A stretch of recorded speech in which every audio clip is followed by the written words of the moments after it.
اگر آپ کے دماغ میں گندے خیال آتے ہیں تو آپ سمجھ لیں کہ اللہ تبارک و تعالیٰ آپ کو دنیا میں کچھ دینا چاہتا ہے۔ وہ کون سی ایسی چیز ہے جس کو اللہ تعالیٰ دینا چاہ رہا ہے، جس کی وجہ سے انسان کا مائنڈ سیٹ نہیں رہ پاتا ہے؟ اس کے مائنڈ میں طرح طرح کے خیالات، کہیں گندے خیالات، کہیں ایسے خیالات کہ وہ کچھ کر لے، کہیں انسان بہت زیادہ پریشانی کی حالت میں آ رہا ہے، کہیں ڈپریشن کا شکار ہو رہا ہے۔ تو یہ خیالات کن بندوں کے ذہن میں آتے ہیں، آخر اللہ تبارک و تعالیٰ ان کو دینا کیا چاہتا ہے؟ ان میں ایک کنڈیشن ایسی بھی ہے جس میں اللہ تبارک و تعالیٰ کچھ دینا چاہتا ہے، اور کچھ ایسے لوگ ہیں جن کو جو دماغ میں خیال آتے ہیں وہ ان کے ہی عملوں کا نتیجہ ہوا کرتے ہیں۔ میں دونوں باتیں آپ لوگوں کو بتا دیتا ہوں۔ اگر کوئی بندہ نیک ہے اور نیکی کی طرف مائل ہے، عبادت کرتا ہے، اللہ تبارک و تعالیٰ کے لیے نماز پڑھتا ہے، دین پر عمل کرتا ہے، تو کچھ لوگ تو ایسے ہوتے ہیں کہ جب وہ نماز میں کھڑے ہوتے ہیں، جب ان کو خیال آتے ہیں، دماغ میں گندے خیالات آنا، دنیاوی خیال آنا شروع ہو جاتے ہیں۔ اس پر میرے کئی مرتبہ میں بتا چکا ہوں کہ نماز میں اس طرح کے خیالات کیوں آتے ہیں۔ تو نماز میں تو سمجھ میں آتا ہے کہ دو وجہ سے آتے ہیں، یا تو انسان کے ذہنی خیال ہوتے ہیں، یا پھر سب سے بڑا جو ہاتھ ہوتا ہے نماز میں وہ شیطان کا ہوتا ہے۔ شیطان یہ نہیں چاہتا ہے کہ اس کی نماز درست ہو، شیطان نہیں چاہتا ہے اس کی نماز میں خشوع اور خضوع آئے،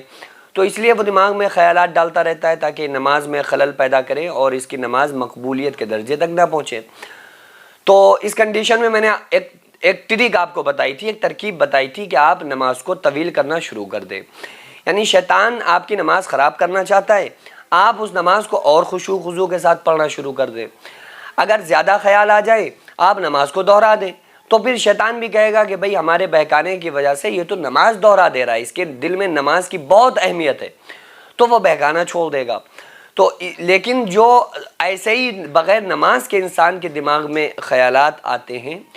تو اللہ تبارک و تعالیٰ اس بندے کو آخر دینا کیا چاہتا ہے؟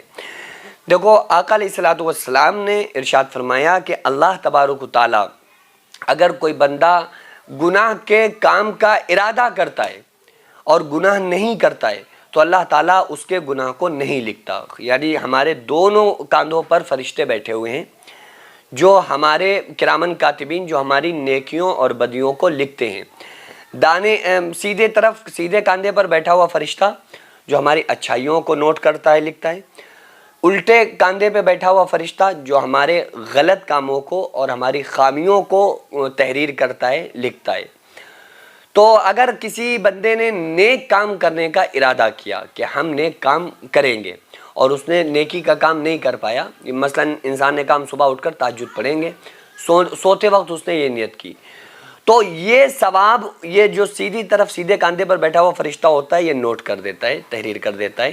اس کو تہجد کا ثواب مل جاتا ہے، جبکہ ابھی پڑھی نہیں، صرف نیت پر ہی اس کو ثواب مل جاتا ہے۔ اور کسی بندے نے گناہ کا ارادہ کیا، کسی نے کہا کہ ہم چوری کریں گے، ہم زنا کریں گے، ہم یہ گناہ کریں گے، تو الٹے کاندھے پر بیٹھا ہوا فرشتہ اس گناہ کو لکھنا چاہتا ہے، سیدھی طرف والا منع کر دیتا ہے کہ ابھی مت لکھو، جب تک یہ گناہ کر نہ لے جب تک اس کے گناہوں کو نہیں لکھنا ہے، جب کر لیتا ہے جب اس کا گناہ لکھا جاتا ہے۔ لیکن نیکی اسی وقت لکھ دی جاتی ہے، انسان کی جیسے نیت کرتا ہے ویسے ہی اس کی نیکی لکھ دی جاتی ہے۔ تو اگر کسی انسان کے دماغ میں گندا خیال آیا شیطانی حرکت کی وجہ سے، اور اس وقت وہ یہ پڑھ لے اعوذ باللہ من الشیطان الرجیم، کیونکہ آقا علیہ الصلوۃ والسلام نے ارشاد فرمایا ان قریب شیطان تمہارے دلوں میں وسوسے پیدا کرے گا، تو اس وقت تم یہ کہنا جب اللہ کے بارے میں غلط خیال آنا شروع ہو جائیں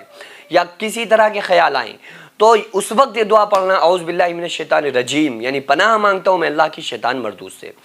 تو جب کوئی بندہ گندے خیال آ رہے ہیں اور وہ یہ کہے کہ پناہ مانگتا ہوں میں اللہ کی شیطان مردود سے، یعنی اعوذ باللہ من الشیطان الرجیم، تو اللہ تبارک و تعالیٰ اس کی اس برائی کو نیکی میں تبدیل کر دیتا ہے، یعنی کہ اس کی برائیوں کو نیکیوں میں اللہ تعالیٰ بدلنا چاہتا ہے، یہ دنیا میں اس کو یہ چیز عطا فرمانا چاہتا ہے۔ اور اگر کوئی بندہ وہ گناہ کے کام میں پھر پڑا رہے، اس کے دماغ میں خیال آیا اسی کو سوچنا شروع کر دے، اسی میں پڑا رہے، تو شیطان یہ کوشش کرتا ہے، طمع کرتا ہے کہ یہ بندہ گناہ کا کام کر لے،